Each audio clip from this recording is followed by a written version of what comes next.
Achievements made easy. Lag walkthroughs. Hello there, ladies and gentlemen. Bunky Cook here, back with another 1000G achievement walkthrough. As you can see on the screen, we are covering Onimusha 2 Samurai's Destiny, the HD remake, or remaster, excuse me, that came out about a month ago. It is one of my favorite game series of all time, although this is the third in the tier list of my favorite games in the series. Um, And I love this game. I love the series, and I want him to make an achievement walkthrough. So that's what I've been doing while playing through the game. Um, we are going to go through the game together. It's going to take us approximately 20 to 25 hours of recorded footage. It might take you a little bit longer, it might take you a little bit less. There is a little bit of RNG involved, and hard mode is difficult, so you may struggle. I've played through the game about 20 times now. That doesn't mean I'm perfect. I'm still probably going to make some combat errors, but I do have a generally good idea of the combat at this point. So you may take a little bit longer than me, or you might find that you have a better understanding of it than I do and get through it easier. Maybe your reflexes are better. I'm old now. I played this back when it released in 2002 or 2003. So, um, yeah, I'm old. My eyes are going. Who knows? Maybe I'll be gaming in a wheelchair next year. Like some days it feels like that's on its way. Anyways, what we're going to be doing is we have 4 playthroughs of the game. We're going to be playing the first run on easy to get used to the game. We're going to be playing the second playthrough on hard, which we have to defeat the game on hard to unlock ultimate mode. And then playthrough 3 will be in ultimate mode, which gives you a bunch of healing items and instant revive talismans, and you get your armor is fully upgraded, and you get the best weapon and infinite magic. And ultimate mode is cakewalk. Um, our first run on ultimate mode is going to be on normal because we are going for the S rank, and all those you can't level anything up and have to beat the game. Doing so in ultimate mode does not invalidate any of those achievements. So we're going to be doing all of that on our third run. And then our final run is going to be ultimate mode on easy. The reason we have to play it 4 times is there are 4 other characters that we will be playing as, and we have to experience all 4 of their stories in their entirety. At the end of the playthrough, a little timeline will pop up with percentages for each character's name. This will tell you how much of each character's story you've seen so far. For the most part, once you finish a character's story, you're going to be somewhere between 90 to 100%. And generally, there's 1 or 2 cutscenes throughout the game where characters interact. So, for example, you might have 95% in Magoichi's story, because in Ekei's story, he shows up in one of the cutscenes, and that will get you your last percent cutscene. So we have to play through the game 4 times regardless. And then there are 3 mini games that we have to go through. And the mini games can be frustrating as well. Those are the hard mode and the Man in Black, and specifically Team Oni, are the things that are going to give you the most trouble, more than likely, in regards to the completion of the game. Um, we're going to cover that as we go through together, so don't fret about it too much. But I do recommend you maybe take a look at some of the things I point out in the Man in Black mode and in the Team Oni mode, and take a look at them, see if you think they're something you can't handle if you're really desperate for the completion. Because those are going to be the roadblocks. Uh, I'm just warning you right now. Again, I'm long-winded. I like to talk. I like to be thorough. I like to give you as much information as I can. If you are playing the deluxe version of the game when you start it up, on your first playthrough only on that account. So I've played on multiple different accounts, and you get it every time you start on a new account. But for example, once we start playthrough number 2 in this walkthrough, you won't get this. You get an item pack, and in this item pack, you get 10 bars of XP, you get a bunch of health and magic restore items, and you get 2 instant revive talismans. So if you die, you can just revive on the spot. I believe with full health. I didn't use those very much. So I think it's with full health. While this guide wasn't written for that purpose, you may want to swap the difficulties of your first two playthroughs.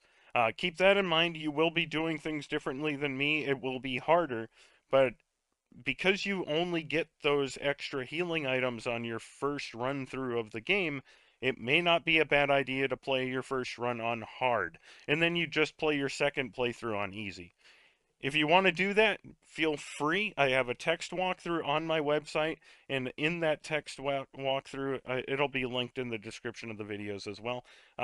It has boss strategies for both difficulties. So I recommend if you do want to take advantage of the item pack, if you bought the deluxe version, you can look into doing the first run on hard.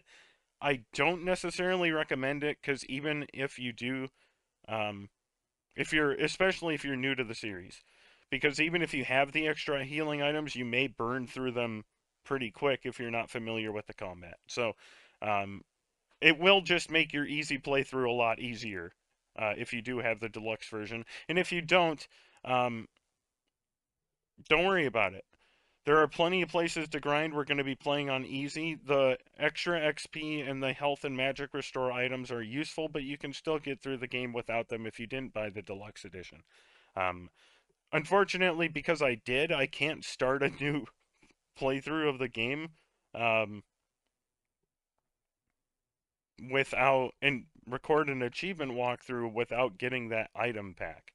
I think I'd have to go in and like delete part of the game file, and I don't know that I can do that. So, um, I'm going to be running you through the steps to go through on easy with or without the XP pack or the item pack. I'm just going to have more things than you do. Just keep that in mind. There are grinding spots throughout the game, so the 10 bars of XP isn't that big of a deal. And the health and magic restore items aren't actually that big of a deal either once you get into the flow of combat. And once you get to the end of the game, if you've been following along with me, you should have more than enough healing items regardless of the extras you get. So, had to cover that. If you do want to start on hard with that item pack, it's probably not a bad idea, but I'm not writing the walkthrough with that in mind. I also had to make a disclaimer here because this is not the most optimal path through the game, and I realized it when I was testing the walkthrough. There is one thing I could change, and it would take me probably 10 to 15 hours to fix it, and it would only save us about 30 minutes. So I'm not going to bother changing it. If you wanted to worry about that, we would be swapping who we are doing the story for on our first and second runs. So we'd be doing Oyu's story first on easy, and then doing Magoichi's story second on hard. Um, I'm not going to go into too much detail about that here, just letting you know that it is technically better to do Oyu's story first on easy and Magoichi's second on hard, but I have them flipped. And again, I could fix that, but it would take me about 15 hours of rewriting the walkthrough, and I do this for free. I don't have the time to do that. Um, I'm not making any money by making these walkthroughs. I'm doing this as a passion project. And as much as I'd love to spend the 15 hours to do that, I work 3 jobs and have other, personal projects I'd like to work on. So, I'm I felt bad about it. I thought about it for a week. I've decided to go through with the layout I have here. Um, there is a timer in the game, and pausing with the select or back or window or whatever they call it now button does freeze the playtime timer. So keep that in mind. The only time we're really going to be worrying about time is when we're on our third run on our going for our S rank and needing to complete the game in less than 5 hours for an achievement. So keep that in mind once we get there. But generally speaking, you don't have to worry about that. Um, One of the most important concepts in this game is that when you kill an enemy, they release souls. There are blue souls which restore your magic, yellow souls which restore your health, uh, pink or red souls that restore or give you XP, and there are large purple souls that restore your Onimusha meter, and once you get 5 of them, you can turn into a super-powered Onimusha. And it lasts for whatever the duration of your health bar is, so if you're upgrading your health bar, it'll last for longer, and we'll cover that once we get into it. But generally speaking, when enemies release orbs, if you absorb a bunch of orbs at once, you get a bigger bonus to how much XP you get. So if you absorb one enemy, you might only get 50 XP. If you absorb 2 enemies, you'll get 100 XP, plus you might get a 50 XP bonus, for example. So what you're going to want to do on your easy mode run is learn the combat and get used to getting comfortable enough to kill multiple enemies and absorb all of their orbs at once. Obviously, don't try to do this right away. Kill an enemy, absorb its orbs, and move on.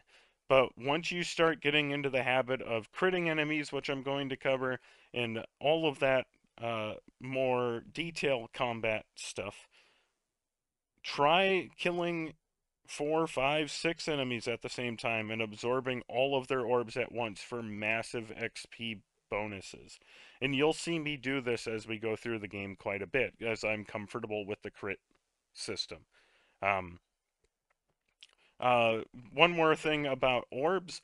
There are purple orbs, as I mentioned, that are for your Onimusha meter. We want to have our Onimusha meter full for almost every boss as we go through on our first 2 runs. On Ultimate Mode, it really doesn't matter. But on our first 2 runs, you want to try to have your purple meter, your Onimusha meter filled. Purple orbs are pretty rare. The best way I've found to grind them out is to use your first magic weapon's magic attack. You start with a very basic weapon, and you'll unlock your first magic weapon pretty quick throughout the game. And this magic attack seems to have the best chance of spawning purple orbs. Now, you once you use a magic attack, you use up some of your magic bar, and you, I think, can only do it twice with your base level of magic bar. So what you're going to want to be doing is critting enemies to try to get your magic back, or there are points throughout the game where there are magic wells where you can infinitely refill your magic if you need to grind out purple orbs. I recommend taking advantage of that magic well. If you do need to grind your magic back out, you need to get good at criticals. Um, Now, you can just get magic orbs and life orbs from regular attacks and kills, but generally what's going to happen is you're only going to get magic and health back when your meters are low. It does seem to prioritize giving that back to you when your meters are low, whereas if your health is full and your magic is full, you're probably not going to see as many life and magic orbs. But if you're critting enemies, almost every enemy will release those special orbs, health and magic. And it's very easy to refill your magic and your health with criticals once you get into the hang of it, which is why we're playing on easy first so you can get used to that. Um, and there are 3 different types of criticals. The first is to attack when their attack is about to hit you. There are specific enemies that are very, I guess the timing windows is very wide, so it feels very easy to crit these enemies. And there are some that even I don't know how to crit them, or I haven't been able to get the timing down. I'm sure there are people that are better than me that'll be able to crit these enemies, but for my playthrough, you're not going to see me bother critting them. There are specific enemies I'm going to focus on critting, trying to maximize absorbing as many of the orbs as possible at the same time to get the XP bonuses. But there are enemies I'm not even going to bother critting because the timing is too tight for me. So that's going to be something you're going to have to figure out on your own. And generally, the dodge critical that I covered already is the easiest way to crit. There is also a block critical where you press left bumper right when the attack is about to hit you.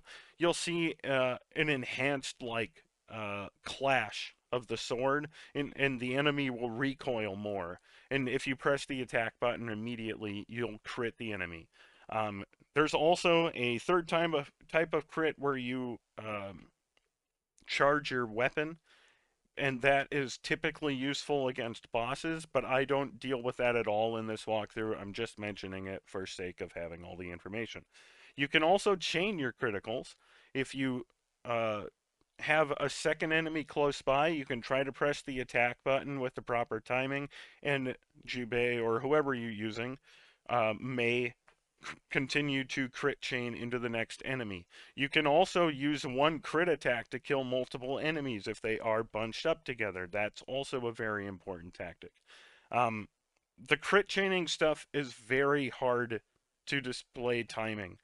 Um, I'm sure there are videos out there that have done it. I was messing around with it, and sometimes I can get it to work, sometimes I can't. So I would say, try to do it, but don't stress out about it. It's not something you have to worry about too much.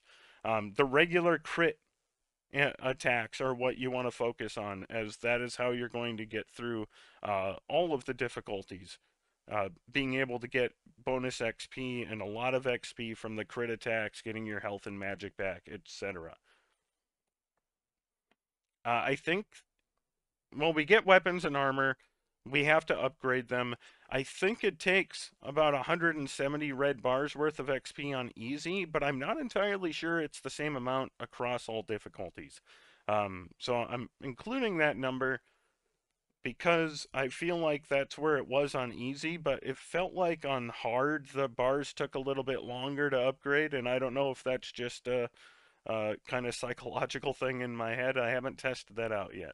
Um, on easy, if you're just killing everything with normal attacks, you're probably not gonna upgrade everything. But when we get to hard, you're gonna have everything upgraded, and you'll get that achievement on your second run for sure.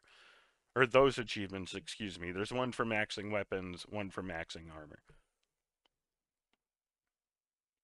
Let's see. So the story plays out differently. I already talked about that a little bit. There are power and magic jewels that increase your maximum health and magic.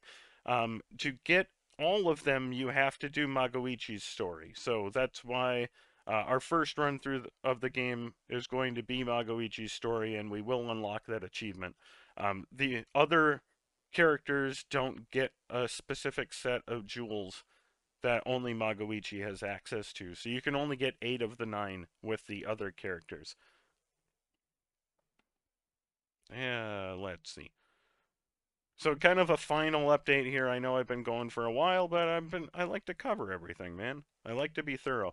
Playthrough 1 is going to be on easy. You're going to get the majority of the achievements, and we're going to go through Magoichi's story. That should get us, I'm not sure exactly if this is the right number, but it should give us about 45 achievements for 680G. Your second run is going to be on hard through Oyu's story. That it's only going to give us probably one achievement for 15G. There is a possibility for upgrading your armor or weapons to unlock on that playthrough, but with my walkthrough written out, I believe I only have one achievement unlocking on our second run on hard. Playthrough 3 and 4 are then going to be in ultimate mode. On playthrough 3, that's in normal. We're going to just destroy everything and do Kotaro's story, and we're going to get the achievements for S ranking, not enhancing anything on normal or higher, beating the game without using any magic jewels, all of that fun stuff. Basically, everything tied to beating the game in a specific function we're going to do on playthrough 3. And then on playthrough 4, we're going to be going through ultimate mode again, but on the easiest difficulty with Ekei's story. And we're going to absolutely annihilate everything. We're going to unlock the achievement for getting every character's story to 100% with that run. And then finally, we're going to have the mini games. There's going to be the Puzzle Phantom Realm, which doesn't take very long at all. I have solutions for every puzzle box in there. The Man in Black only takes, you only have a 5-minute time limit. However, the game is very cheap at the end, and there is a section that you're probably going to die in. If you don't, hey, more power to you, but the good news is it's only a 4 to 5 minute mini game if you do wind up dying at the end. So just keep that in mind. That mini game isn't too complex, but it may take you a few times to get used to it, and then once you, even if you get used to it at the end, the RNG might just kill you anyways. So it is a little bit frustrating, but it doesn't have too much. You will eventually luck into getting through it. And then the Team Oni minigame is 20 floors of fighting different enemies where your health is constantly depleting. So that can be a problem. That is probably the toughest part of this playthrough in tandem with the hard mode run. Um, and in my opinion, Team Oni is a little bit more difficult because you can't save or anything like that. So you have to have a pretty good idea of what you're going to be doing and pause regularly to get your bearings. And that will be all of our achievements, all 56 for 1000 G. That's kind of the basics of what we're going to be going through here, folks. I know I covered a lot. I tried to shoo you on to the walkthrough already because you didn't want to hear me talk for this long, but I'm trying to give you as much information as I can off the bat. If you have any questions or comments for me, as always, you can reach out to me. I'll do my best to answer them. But I'm going to move on and start the playthrough here, folks, and so I'll see you in part 2.